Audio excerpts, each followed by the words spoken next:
Dattatreya YouTube channel में। आपने अभी तक हमारी इस चैनल को सब्सक्राइब ना किया तो सब्सक्राइब करें।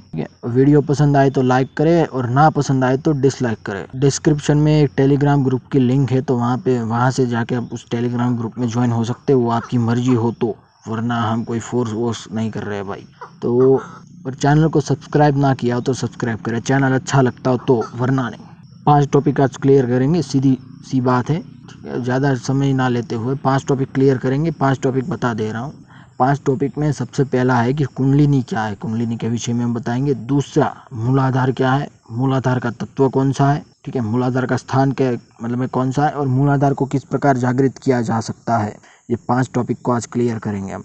तो कुंडलिनी क्या है, कुंडलिनी सरल भाषा में हम बताएं, सरल से सरल भाषा में हम बताएं कि कुंडलिनी क्या है। तो कुंडलिनी प्रत्येक मनुष्य के अंदर 7 प्रकार की चेतनाएं होती है, जो 7 प्रकार के आयाम में परिभ्रमण करने की क्षमताएं हमें प्रदान करती है। 7 प्रकार की चेतनाएं होती है वो।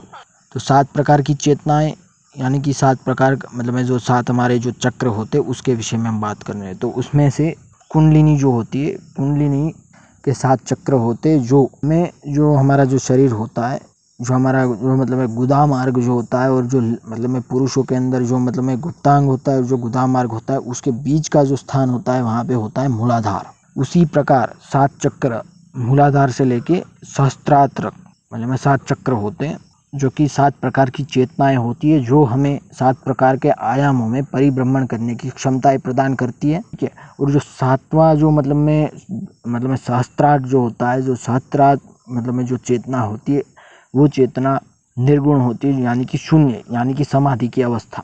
सरल भाषा में समझा रहा है, इससे सरल भाषा में समझाया जा सकता है, पर मतलब वीडियो बहुत लंबी हो जाएगी, ठीक। तो पहला टॉपिक जो हमारा था कुंडलिनी क्या है, तो कुंडलिनी के विषय में हमने कुंडलिनी को व्याख्यायित कर दिया, तो वो एक टॉपिक कंप्लीट हो गया। अब मूलाधार क्या है, मूलाधार यानी कि पृथ्वी तत्व भौतिकता। मूलाधार का जो तत्व है वो भौतिकता है, ठीक है। मूलाधार का जो तत्व है, मूलाधार का तत्व वो भौतिकता है, यानी कि जो हमारे भौतिक सुख होते हैं, भौतिकता होती है जो पृथ्वी के ऊपर पाई जाती है, जो पृथ्वी का आयाम जो है उसकी जो भौतिकता है उसका मतलब में दर्शन कराती है, वो है मूलाधार। यानी कि मूल आधार वो बीज स्वरूप है, वहाँ पे ऊर्जा स्थायी रहती है। तो वहीं से ऊर्जा उठ के यानी कि चेतना, जो चेतना हम बता रहे हैं, वो चेतना जो मूलाधार में होती है भौतिकता के मतलब में भौतिकता दर्शन के लिए होती है। सरल भाषा में समझा रहे हैं। यदि ना समझ में आए तो मतलब में बता सकते हैं कि मतलब कौन सा टॉपिक नहीं समझ में आए, कमेंट में आप बता सकते हैं, ठीक है। तो भौतिकता जो है वो मूलाधार से निश्चित की मतलब मैं निश्चित तो नहीं, मैं सब गलत शब्द बोल गया कि मूलाधार जो है वो भौतिक तत्व अपने अंदर समाहित करे बैठा है। तो मूलाधार का जो तत्व है भौतिक है, यानी कि पृथ्वी तत्व, पृथ्वी के ऊपर पाई जाने वाली तमाम चीज़ें, वस्तुएं, ठीक है, प्राकृतिक पर्यावरण और भौतिक जगत में मतलब में परिभ्रमण करने के लिए मूलाधार में जागृत होना बहुत आवश्यक है। और मूलाधार से ही कुंडलिनी ऊपर उठती है, मूलाधार ही कुंडलिनी का बीज है। जैसे एक वट वृक्ष, जो एक वट के बीज में से एक वट वृक्ष पैदा होता है, वैसे उसी प्रकार मूलाधार से ऊर्जा यानी कि चेतना ऊपर उठ के भ्रमरंध्र को मतलब में भेदते हुए, ये 7 चक्रों को भेदते हुए ब्रह्मरंध्र यानी आज्ञा चक्र पे ब्रह्मरंध्र आया होता है, वहाँ से भेदते हुए मतलब में सहस्त्रार तक जाती है। तो क्या होता है कि कुंडलिनी शक्ति जागृत होती है, और बाद में आप मतलब 7 प्रकार के आयाम, लोक दर्शन वगैरह कर सकते, देव दर्शन वगैरह कर सकते हैं।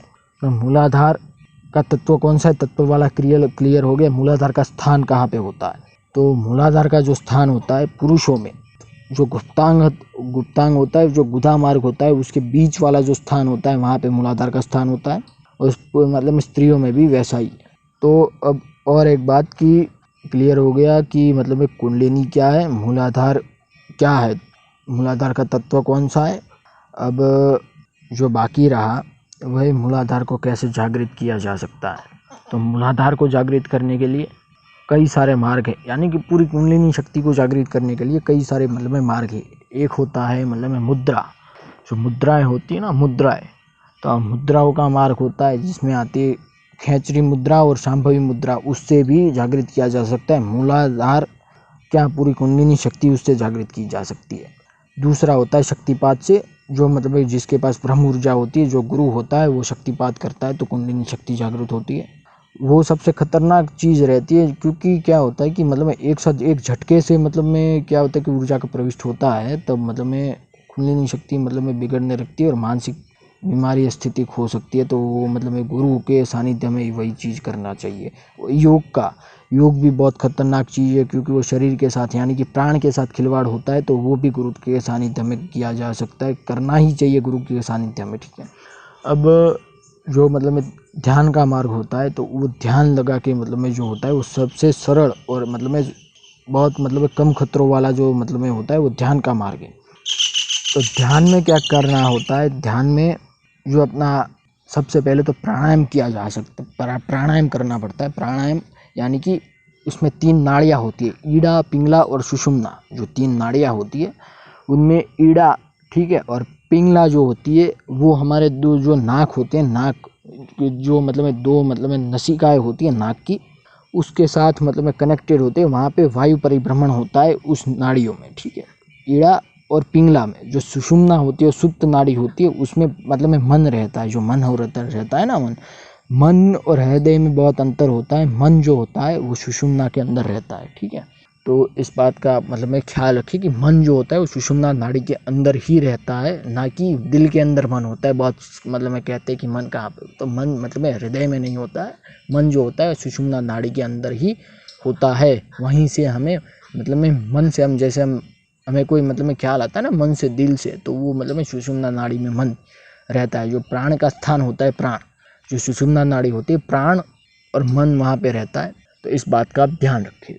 मूलाधार को जागृत करने के लिए जो खेचरी मुद्रा होती है, उसमें क्या किया जाता है कि जीभ को मतलब में उल्टाया जाता है और मतलब पीछे ले जाया जाता है, और आप जीभ को ऊपर दबाया जाता है, जहाँ पे आपको गड्ढे जैसा मतलब में दिखेगा, जहाँ पे मांस मतलब में जो तलावा होता है, तालवा, उसके पीछे, ठीक है, मांस का बना मतलब में गड्ढा होता है, वैसे वहाँ पे वो आप दबाएंगे तो आपको पता चलेगा कि वहाँ से, तो वो दबाने से क्या होता है कि ऊर्जा ऊपर उठती है। वहाँ पे ऐसे दबाते हैं तो ऊर्जा जो होती है वो मस्तिष्क के ऊपर मतलब में केंद्रित होती है, ऊपर से नीचे से उठ के ऊपर चलती है। तब क्या होता है कि कुंडलिनी जागृत होती है। दूसरी होती है शांभवी मुद्रा, यानी कि जो ब्रह्मरंध्र होता है हमारा, दोनों आँखों के ऊपर आज्ञा चक्र वाला स्थान, वहाँ पे ध्यान केंद्रित करने से भी जो होती है वो कुंडलिनी शक्ति जागृत होती है। तीसरा जो होता है वो मतलब मंत्र के माध्यम से।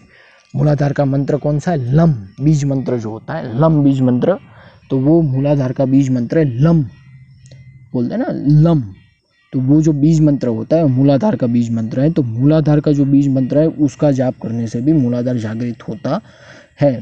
चौथा जो मार्ग है ध्यान का, ठीक है, उसमें ध्यान जो होता है, ध्यान करके मतलब में मूलाधार जागृत किया जा सकता है। मूलाधार क्या, मैंने ये जो मतलब में सारी जो मतलब में प्रक्रियाएं बताई है, जो मैंने 4 प्रकार की बताई, जो ध्यान मैंने बता दिया, योग मतलब में मुद्रा, ठीक है, और मतलब में ये सब जो बताया, उससे पूरी की पूरी कुंडलिनी शक्ति जागृत की जा सकती है। मात्र मूलाधार नहीं, पर मैं बता रहा हूँ कि किस प्रकार जागृत की जाती है। तो मूलाधार का जो जागृत करने का जो प्रोसेस है वो मैं बता रहा हूँ, एक सरल प्रोसेस है जो मैं बता रहा हूँ। उस प्रोसेस को आप फॉलो करेंगे तो मूलाधार आपका जागृत होगा। मूलाधार क्या, पूरी कुंडलिनी शक्ति जागृत होगी। तो किस प्रकार मतलब में वो प्रोसेस है वो मैं बता रहा हूँ। पहले तो आपको प्राणायाम करना है 10 से 15 मिनट, ठीक है ना। बराबर सांस दोनों नसकोरे से लेनी है, जो दोनों नलिकाएं हैं नाक की, उससे बराबर मात्रा में मतलब में श्वास लेना है। तो प्राणायाम तो जैसे करते हैं ना, यूट्यूब पे आप देख सकते हैं किस प्रकार प्राणायाम करना है। 10 से 15 मिनट प्राणायाम करने के बाद दोनों नाक से समान प्रमाण में हवा अंदर को खींचनी है, ठीक है, जो कि ईड़ा और जो पिंगला का जो मतलब में मूल का स्थान है, यानी कि मूलाधार तक हो जाती है, तो वहाँ तक वो जाएगी। उसमें वायु तत्व रहता है, तो वो उसमें वायु का परिभ्रमण होता है, जो ईड़ा और पिंगला होती है उसमें।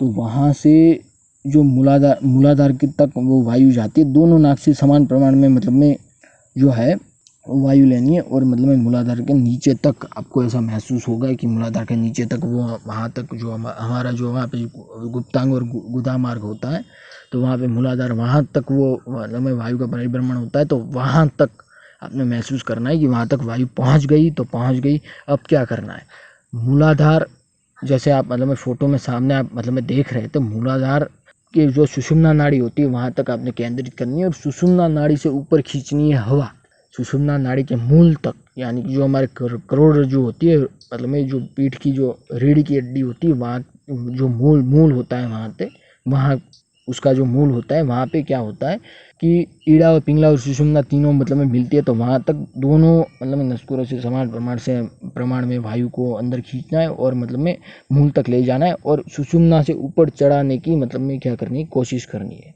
तो इस प्रकार के ध्यान से, इस प्रकार की प्रक्रिया से आप मूलाधार जागृत कर सकते हैं और मतलब में सातों के साथ चक्र मतलब में जागृत कर सकते हैं। ये सबसे मतलब में सरल विधि है। ध्यान की जो विधि है उसमें वो थोड़ा टाइम लगता है, पर वो सबसे मतलब में सेफ विधि है। तो उसमें क्या करना पड़ता है कि मतलब में मात्र क्या करना है कि रोजाना आधा घंटा या घंटा आपने क्या करना है कि जो मूलाधार है वहाँ पे ध्यान करना है, उसके ऊपर स्वादिष्ठान और ऐसे मतलब में जो चक्र होते हैं वहाँ पे ध्यान करना है। मतलब में 10-10 15-15 मिनट, तो उससे भी मतलब में जागृत होती है। खेचरी मुद्रा जो होती है, और ये मुद्राएं जो होती है ना बहुत खतरनाक चीज़ होती है। इससे मतलब में ज़्यादा गुरु के सानिध्य में हो तो ही करे, वरना ना। तो ये कुछ मैंने इसको जागृत करने के मतलब में प्रोसेस बताए। वीडियो अच्छी लगी हो तो लाइक करें, शेयर करें।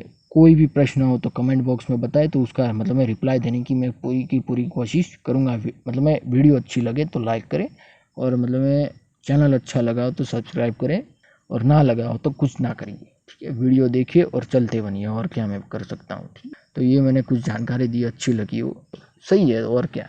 जय गुरु दत्तात्रेय। आदेश।